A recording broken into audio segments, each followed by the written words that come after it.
They skipped my baby shower for my sister's cat's birthday. It's her first baby too, apparently. Mom just said, duly noted. And I replied, because what else could I do? The next day, I found a $2,500 charge attempt on my credit card. Without hesitation, I froze everything and blocked them all. Mom cried, my sister begged, the cat just meowed. And then, I did it. You're being dramatic, Jenna, my mom said, setting the phone down like she'd just brokered peace between warring nations. It's just a baby shower, we'll make it up to you. My baby shower, I said, speaking slowly like I was explaining basic math. My first baby, your first grandchild. And it's Emily's first too, she snapped. Technically, a cat is not a child. From across the room, Emily gasped. Her hand flew to her chest like I'd just insulted a monarch. How dare you? You know how much Whisker means to me. I should have hung up then, I should have known better. But a small part of me still hoped they'd realize how absurd this was. They threw an actual birthday party for Emily's Persian cat, hats, cake, customized mocktails, the works, on the same day as my baby shower, the day I'd set 3 months ago. And the worst part? They all went. Every single one. Even Aunt Carol, who once swore she was allergic to both fur and fake people, Uncle Jeff, my cousins, even my mom. She posted a selfie with Whisker, both of them wearing matching tiaras. The caption? Celebrating our littlest family member's first birthday. First babies are special. No mention of me, or my pregnancy, or the fact that I sat in a small cafe with 3 friends, a half-eaten Costco cake, and no one else in sight. The next morning, I got a notification my card had been declined. I checked the statement, a $2,500 charge attempt for a Meow and Me pet photo shoot package. Guess who had tried to put it through? Yep, my mom. When I called her, she sounded more annoyed than apologetic. You always said you'd help with family stuff. It's not like I'm buying a yacht. I said I'd help, not fund a cat's modeling career. Well, you've got that nice baby bonus, don't you? She snapped. It's not like you're poor. I hung up, frozen every account they had access to, changed all my passwords, called the bank, blocked them all. That night, Mom called 12 times. My sister texted me. You're being cruel, Whisker didn't do anything. And, yeah, Whisker didn't, but I did. And they were never going to see it coming. Here's the kicker, I was always the good one, the fixer, the helper, the responsible one. I paid the deposit when Dad's credit was denied. I lent Mom $1,200 for dental surgery, only to find out it was Botox. I sent Emily $600 for a car breakdown last Christmas, only to later discover it was for a tattoo of Whisker and a tiara. That cat had more ink than I did. And yet, I kept showing up, every holiday, every birthday, every crisis. I was family. Right up until I got pregnant. Then suddenly, I was selfish, secretive, unfair, because I didn't involve Emily more. Apparently, she'd always wanted to be an aunt, just not enough to show up for the baby shower. 2 weeks before the party, Emily sent me a video. Whisker, wearing a tiny pink tutu, strutted across a table decked out in pastel balloons. Caption, can't wait for Whisker's big day. April 6th is going to be iconic. I stared at my phone in disbelief. April 6th. My baby shower. I texted Emily, you know that's the day of my baby shower, right? She replied with 3 laughing emojis and a quick, oops, totally spaced, but it's Whisker's first birthday, Jen, that only happens once. I waited for the punchline. It never came. I called Mom. She sighed heavily, Jenna, honey, don't start drama. Emily's going through a lot right now. What does that have to do with her cat's birthday taking priority over my baby shower? And then, as if it explained everything, she dropped it. Whisker's her first baby too. That was the moment I realized I was completely alone in this. But I didn't cancel the shower, I just moved it, rented a small venue, did everything myself, invited everyone again, sent reminders. Out of 47 invites, 6 people showed up, one of them was a colleague I barely knew. The rest? They were all at the cat party. I know this because they posted every moment. Aunt Carol filmed Whisker blowing out a candle on a cake that said 1 year of perfection. My cousins took shots with Emily, all wearing cat auntie shirts. Even Grandma was there, holding a wine glass, her ears hidden beneath a pair of cat headbands. My baby didn't get a single gift, not a card, Not even a message. But Whisker? Whisker got a Swarovski crystal collar. Let that sink in. After I froze my card, Emily exploded. You embarrassed Mom, she texted. We were counting on that booking. It was a surprise for Whisker's birthday. Guess what? The Meow and Me photo shoot was the crown jewel of the event. You're bitter because nobody showed up to your boring party, she texted next. Followed by, your hormones are making you unreasonable, and finally, you owe us an apology. I blocked her. A few hours later, a fake account commented on my pregnancy announcement. You should get your priorities straight before bringing a kid into this world. Guess who spelled priorities wrong? Emily. A week later, she posted a story, a close-up of Whisker curled up on her lap. The text overlay read, "Some people don't deserve family, but cats always know who loves them." Then my credit score dropped. Someone tried to open a store card in my name. Shipping address? My parents' house. It was sloppy, but enough to make me check every account. That's when I found it. My emergency savings, the one I'd opened as soon as I found out I was pregnant, had weekly withdrawals scheduled. Linked to a PayPal account under the name Grace_Whiscom. Grace Whisker Mom. Over $1,800 was already gone. I remembered the day Emily used my laptop to check Pinterest recipes. She'd set it up herself. I took screenshots, flagged everything, frozen the account. Then, I posted a story of my own, a photo of my baby's ultrasound. Caption, "This little one will grow up knowing love doesn't come with conditions, price tags, or matching tiaras." That night, Mom showed up at my door, crying. She said Emily hadn't eaten, that the financial stress was hurting her mental health, that the baby shower drama had torn the family apart. She handed me an envelope. Inside, a printed invoice. Emily wanted reimbursement for the cat party. Venue rental, cake, decorations, $4,127.65. She deserves something, Mom said, her voice thin with expectation. It was a beautiful party. Then sell Whisker's diamond collar. I snapped back. I handed her the envelope and walked her to the door. She turned as she stepped over the threshold, her words a final jab. You don't get to opt out of family, Jenna. I held her gaze without flinching. Then I guess I was never really in it. The next morning, Dad's voicemail was waiting for me. You're hurting your mother. This baby's already turning you into someone cold. Be careful who you become. Then, of course, Emily posted her latest masterpiece, Whisker in a baby stroller, the caption dripping with condescension, still the only baby that matters. That was it. They thought I'd break, thought I'd crumble and crawl back. They had no idea what I'd been quietly assembling. Not just screenshots. Not just PayPal trails. But audio. Texts. Emails. A hard drive I hadn't touched in years, but I remembered every file on it. They thought I was silent. They didn't know I was about to amplify the truth, loud and clear. The restaurant we'd picked was too nice for what was coming. White tablecloths. Jazz softly filling the air. Waiters in pressed shirts, refilling water glasses like we weren't about to blow this whole thing apart. They thought this was a peace talk. I let them think that. Mom chose the venue, a French bistro in Midtown, claiming it was neutral ground. She wanted to heal. I reserved the private back room, told her I needed space. What I didn't say was that I needed walls that would echo when the truth hit. They strolled in 10 minutes late. Mom in a cream sweater and fake pearls. Dad puffed up, still wearing the I'm in charge look. And Emily, the drama queen, of course, oversized sunglasses indoors, that fake sweet expression ready to switch into tears on cue. No hugs. No congratulations. Not a single question about the baby. They sat down like we were negotiating a deal. I let the silence stretch, made it uncomfortable. Mom broke first. Jenna, I just want to say, things got out of hand. We never wanted this, but you've been cruel. Dad nodded, more in disbelief than anything. Blocking your own family? That's not you. Emily sipped her wine like she was the star of a film.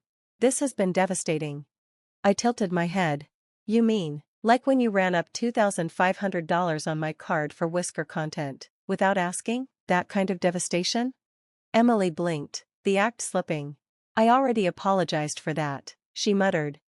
No, you didn't, I shot back, you just got caught. Mom quickly interjected. We're here to move on, not to rehash mistakes. I pulled out my phone, tapped twice, and set it down between us. One beep. The speaker flicked on. Her voice sliced through the room. If Jenna knew how easy it was to pull money from her bank, she'd lose her mind, but she's too busy nesting to notice. The room froze. That was her voice, cold, calculating, too sure of herself. Emily's face went pale. I was just venting, she stammered. That was taken out of context. Context? I asked. Here's some more. I tapped again. She's going to raise another broken human and expect applause. You know she cried because no one showed up to her baby thing? Like, sorry your sh*t isn't trending, girl. Mom's fork dropped with a clatter. Dad stared at his hands, unable to meet anyone's eyes. Emily looked like she might pass out. I leaned forward. I wasn't planning to play this, but then Emily accused me of lying. She opened her mouth. I cut her off with a raised hand. No, you don't speak yet. I do. I reached into my bag and slid out the hard drive, set it on the table like the final nail in her coffin. Recognize this? Emily blinked, confused. That's mine, she whispered. Where did you? You left it in my apartment after you stayed over post-Vegas, remember? You said your laptop was full. I turned to Mom and Dad. You remember when she accused me of hacking her laptop? When she claimed I'd threatened her? They nodded slowly, the truth settling on their faces like a cold fog. Check this. I grabbed a small remote and clicked play. The wall lit up. I had the room booked with a projector, just for this moment. A folder opened, Family Jenna fake screenshots. One by one, they appeared. Photoshopped texts between me and Emily with fabricated threats. Audio clips, cut and twisted, meant to make me seem aggressive. A note titled, How to Make Jenna Look Unreasonable If She Turns on Me. Emily lunged at the screen. You're violating my privacy, she screamed. Really? I raised an eyebrow. You want to talk about privacy? I clicked again. A new tab opened, PayPal statements. $1,847.22 withdrawn from my account under the label shared groceries. Emily. That's not what it looks like. I clicked again. An email from Emily to her friend Lexi. Whisker's birthday is going to bankrupt Jenna, and she won't even know until May. Silence fell. Then Dad stood up, his hands shaking. That's enough.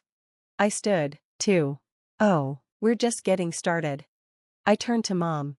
You tried to justify all this. You said Emily was going through a lot. So tell me, what was she going through when she used my card to buy herself a new iPad? Or when she called me unreasonable for getting pregnant on my own? Mom lowered her gaze, unable to speak. Emily stood now, too. You're insane. You're destroying us. That's not love. I met her gaze. I'm not trying to tear anyone down. I'm just trying to stop you from standing on my back to stay afloat. Then the door opened. He walked in. Trevor, Emily's ex, the one she painted as dangerous, the one she claimed disappeared after doing something too awful to name. He was calm, controlled, carrying a folder. Emily recoiled, stepping back. What is he doing here? Trevor didn't even look at her. He handed the folder to my dad, then turned his back. Inside the folder, his statement. Bank screenshots. Messages from Emily threatening to ruin his career if he left her. A copy of the restraining order she'd never told anyone about. Dad flipped through it slowly, Mom peeking over his shoulder.